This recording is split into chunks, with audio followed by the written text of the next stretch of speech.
Salut à tout le monde, alors bienvenue sur la chaîne AMXMNR. Donc aujourd'hui on va se retrouver, on va faire un nouveau tuto mécanique. Donc on est sur une BMW série 3 E46 320i, 6 cylindres en ligne essence, phase 1. Donc on va faire le changement du filtre à carburant, donc le filtre à essence ici. Donc ce tuto il vient en complément du tuto vidange révision complète. J'ai fait une vidéo séparée parce que le filtre il est sous le plancher là, côté conducteur.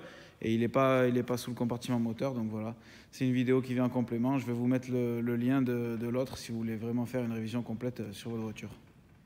Voilà, donc comme toutes les E46, si je ne dis pas de bêtises, qu'elles soient diesel ou essence, le filtre à carburant, il est sous le plancher du côté conducteur. Voilà, donc on y accède en levant la voiture par-dessous. Et bien on va tout de suite attaquer. Donc pour faire ça, on aura simplement besoin du filtre neuf. Voilà. C'est un filtre qui vient comme ça, qui sera tenu avec une patte et qui est relié avec une entrée et une sortie. Rien de plus simple. Voilà, donc pour l'outillage qu'il nous faudra pour remplacer le filtre à carburant, rien de compliqué. Donc un cri déjà pour lever la voiture, avec chandelle et cale bien sûr pour se mettre en sécurité. Et puis donc il nous faudra une douille de 8 pour enlever la protection, là, le cache qui est par-dessus le filtre. Une douille de 10, c'est un écrou là pour enlever le support du filtre. Et puis moi j'ai pris une douille là, de 5. Vous pouvez prendre aussi un tournevis plat, ça c'est pour enlever les colliers du filtre. Donc voilà, vraiment là aucun outillage spécifique, quoi. Donc la première chose à faire, on va lever la voiture pour avoir accès à dessous. On va le lever par le tampon qui est du côté conducteur. Voilà, donc là la voiture est levée, on aura un bel accès pour passer dessous. Voilà, donc maintenant qu'on a accès dessous, on peut voir ici l'emplacement du filtre, le fil qui est juste ici.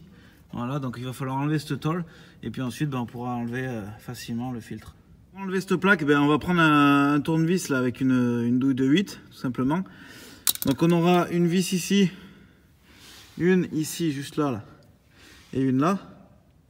Et de l'autre côté, on a deux espèces d'écrous tôles, voilà, juste ici là, les deux là, qu'on va enlever et normalement on pourra sortir la plaque.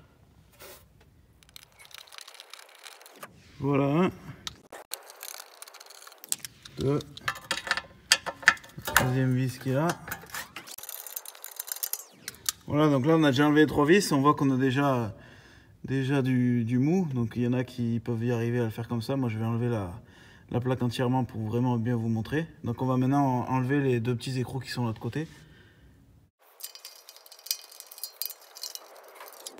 Voilà, donc là tous les écrous sont enlevés et puis on peut enlever la plaque tout simplement. Voilà, donc maintenant qu'on n'a plus la tôle qui nous gêne, on voit le fil qui est juste là, la tôle de maintien qui est ici, qu'on va enlever, et puis le tuyau d'arrivée d'essence et le tuyau de sortie qui est juste là. Voilà. Donc ensuite ce qu'on va faire, c'est qu'on va prendre un tournevis avec douille de 10 là, avec cliquet. On va venir débloquer et desserrer la patte qui tient le filtre en place. Voilà, donc on enlève l'écrou. Donc maintenant qu'il n'y a plus l'écrou, on va pouvoir sortir cette patte métallique qui tient le filtre. Donc il faut appuyer un peu dessus. Voilà, donc là on vient de la déclipser. On va laisser comme ça pour le moment. On va venir desserrer notre entrée et notre sortie. Et puis ensuite on changera, on mettra la cartouche neuve et on remontera tout. Donc là je viens avec un tournevis et une douille de 5. Vous pouvez venir aussi avec un tournevis plat. C'est pour dévisser la vis du collier. Donc je vais dévisser l'arrivée et la sortie. Ce que vous pouvez faire, vous pouvez mettre un bac dessous pour récupérer aussi si vous voulez l'essence ou le gazole qui coulerait. Donc je vais déjà dévisser mon collier à fond pour l'enlever. Voilà, je décale le collier là sans sortir la durite. Et je fais pareil à la sortie ici.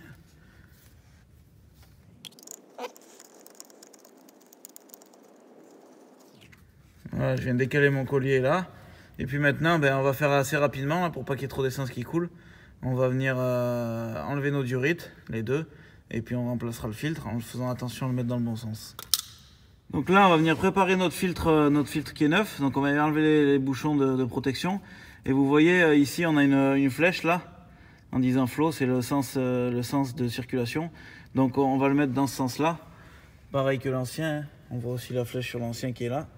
Voilà, donc on vient bien le mettre dans le bon sens, ça c'est très important. Voilà, donc là je suis avec mon fil qui est prêt, sans les bouchons, filtre neuf. Donc je vais faire assez vite. Donc il faut faire attention, là ça se peut qu'il y ait de la pression résiduelle d'essence. Donc quand vous enlevez la durite, vous faites attention, attention aux yeux. Voilà. Voilà, donc là, vous faites tourner un petit peu le filtre pour vous aider. Voilà, donc là la pression est sortie. Attention, l'essence coule, donc j'en profite pour l'enlever de l'autre côté aussi. Voilà. Et ensuite, donc voilà, là on voit notre arrivée, notre sortie. Et là je viens avec mon filtre qui est neuf. Je viens enquiller mon filtre dans le bon sens, hein. Faire attention à la flèche, à la sortie, voilà, à l'entrée aussi. Voilà, je raccorde bien les deux ensemble et puis ça sera tout bon. Donc là il est bien mis, je vais bien faire reprendre la patte derrière. Je la remets ici pour qu'elle tienne. Voilà, donc là j'ai refixé ma patte. Ce que je vais faire, je vais juste prendre 2-3 tours mon écrou histoire que le filtre ne descende pas. Et puis maintenant on va remettre nos colliers. Voilà, donc on vient refixer nos colliers. Bon là ça sert à rien de serrer vraiment trop fort, hein. On serre juste à la main. Je rebranche aussi l'arrivée. Voilà, donc là mes durites sont rebranchées. Voilà, donc là on a notre filtre à essence qui est bien mis. La durite d'arrivée qui est bien branchée comme il faut. Le collier qui est bien mis. Idem pour la sortie, c'est tout comme il faut. Donc ce qu'on va venir faire maintenant, c'est qu'on va venir bloquer notre écrou pour maintenir le filtre en place.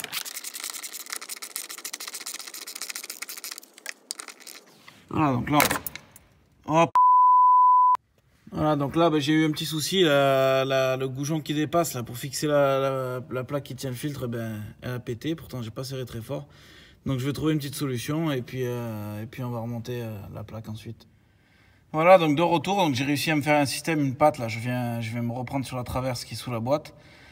J'ai fait une patte taraudée et puis là-dessous je viens appuyer contre la plaque. Voilà, là ça tient bien.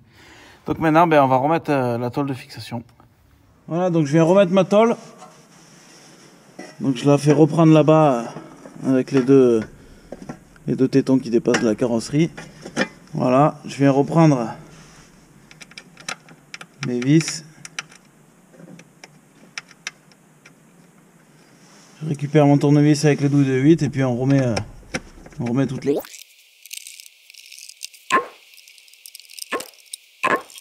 Voilà, donc là j'ai bien remis mes 3 vis ici. La dernière qui est là-dessous. Et puis les deux écrous qui sont là-bas derrière. Donc la plaque est remontée.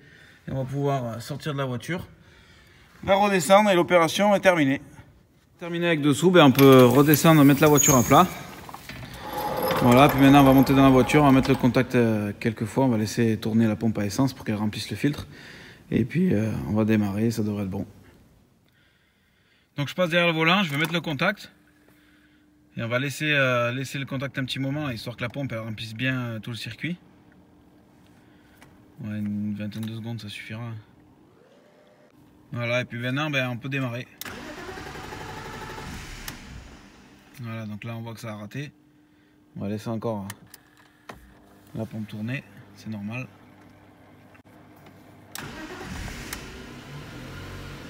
Et voilà, opération réussie. C'était le temps que l'essence fasse le tour de tout le circuit. Donc voilà, on va pouvoir ressortir. Voilà, donc ce tuto est terminé. C'est une opération qui est quand même vraiment simple, qui prend pas longtemps et qui n'y a pas besoin d'outils spécifiques. Donc voilà, je vous rappelle, vous pouvez aller voir l'autre vidéo là, avec tout ce qui est vidange, donc remplacement d'huile, filtre à huile, filtre à air et le filtre à air d'habitacle. Je vous mets le lien en haut à droite de la vidéo. Et puis voilà, j'espère que ça vous aura plu, que ça vous aura fait économiser quelques euros. Ça évite d'aller au garage, c'est très simple. Et puis voilà, je vous dis à bientôt et puis n'hésitez pas à vous abonner, à partager. Allez, ciao!